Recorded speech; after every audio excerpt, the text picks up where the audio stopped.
I've been watching some really interesting podcasts with actors who have struggled in the second phase of their life. Once they've had an established acting career, and a show may end or something ends, and they haven't been able to really attain the same level of success later on.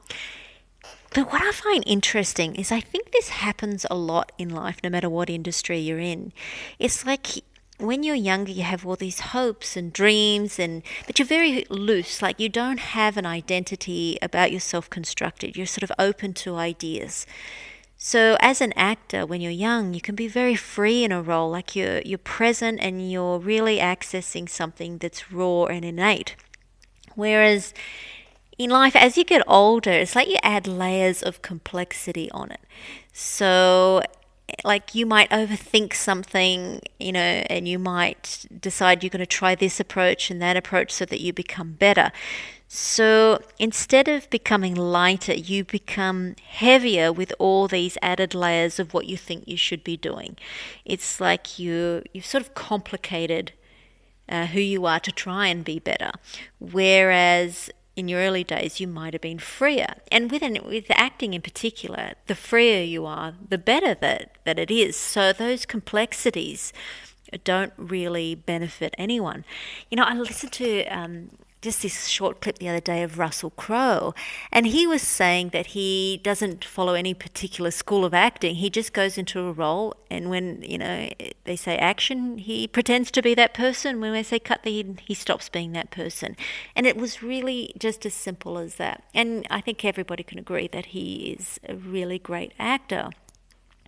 And it's not about Russell Crowe, it's just about the fact that what makes him good is that freeness. And I think that's the thing that I find when I'm listening to these podcasts with these other actors is I sense the complexity that they've added to their lives.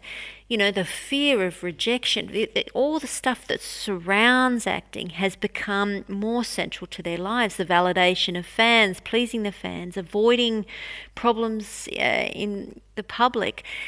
And they've become so burdened of it. Whereas if they can strip that away, all those things that have sort of added, heaviness to their life, and get back to just the joy of being an actor, I'm pretty sure that the right roles will sort of drop in.